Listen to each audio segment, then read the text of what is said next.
ओम शांति। आज 6 अक्टूबर 2024 की अव्यक्त मुरली है जो रिवाइज कोर्स है 24 फरवरी 2002 की।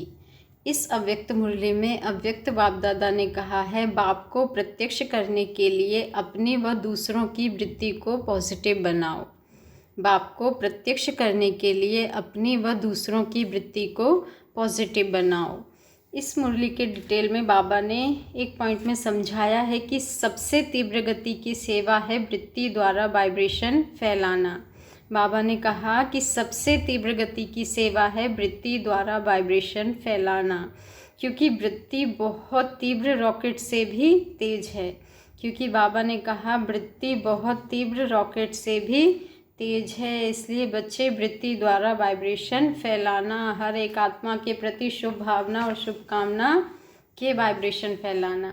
फिर अगले पॉइंट में बाबा ने कहा है कि जब तक हर ब्राह्मण आत्मा के स्वयं की वृत्ति में किसी भी आत्मा के प्रति यदि नेगेटिव वाइब्रेशन है तो विश्व कल्याण प्रति वृत्ति से वायुमंडल में वाइब्रेशन नहीं फैला सकेंगे। क्या कहा बाबा ने?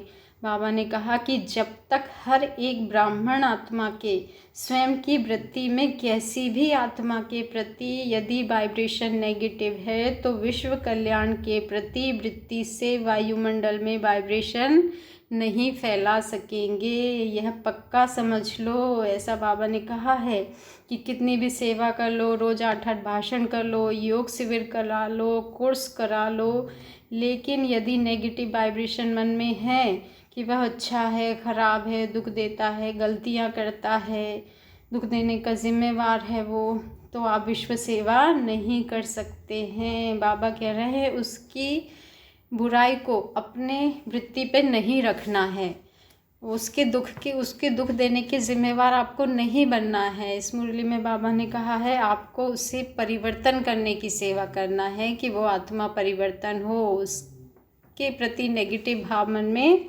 नहीं रखना है, बल्कि उसे परिवर्तन करने का भाव मन में रखना है। आगे बाबा ने अगले पॉइंट में समझाया है कि वृत्ति, वाइब्रेशन और वायुमंडल तीनों का संबंध है। क्या कहा बाबा ने? कि वृत्ति, वाइब्रेशंस और वायुमंडल तीनों का संबंध है। कैसा संबंध है बच्चे?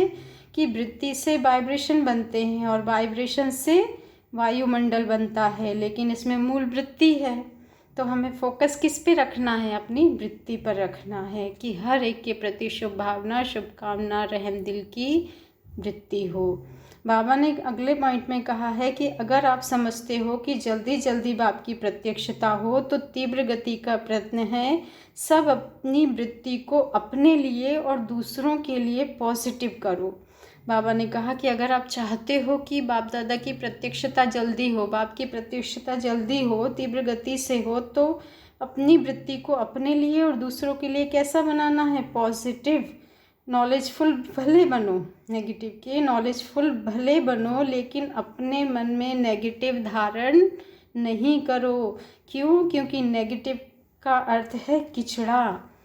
अपने मन को डस्टबिन नहीं बनाना है कि कचरा उसमें डालते रहें। बाबा ने कहा आगे के पॉइंट में कि अगर आप फास्ट गति चाहते हो तो नॉलेजफुल बन, क्षमा स्वरूप बन, रहम दिल बन, शुभ भावना, शुभकामना द्वारा वायुमंडल को परिवर्तन करो।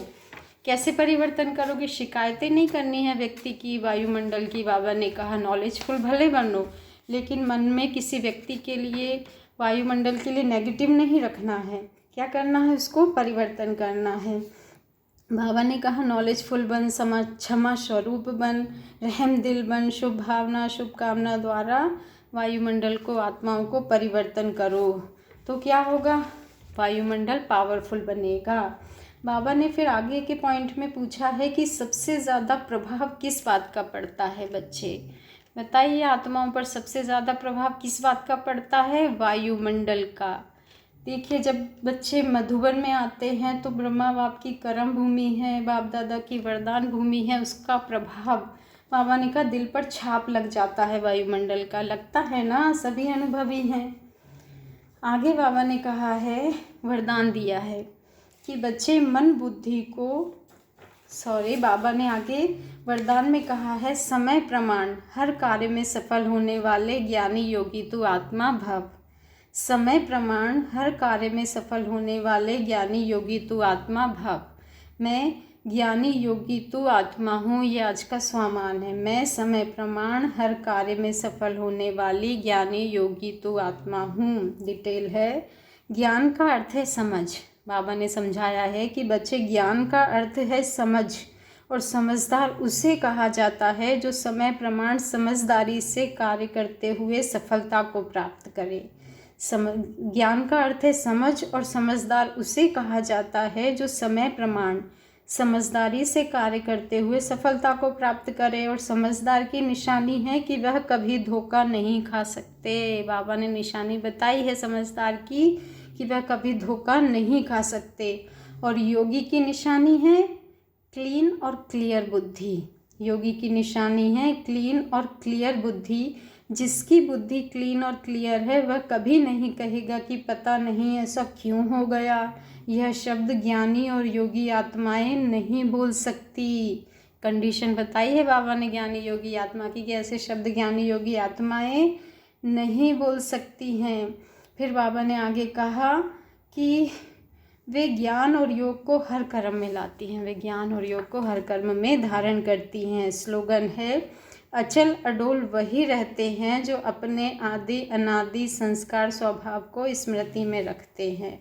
निशानी बताई है बाबा ने अचल अडोल की कि अचल अडोल वही रहते हैं जो अपने आदि अनादि संस्कार स्वभाव को स्मृति में रखते हैं। अच्छा, ओम शांति। शुक्रिया बाबा, शुक्रिया।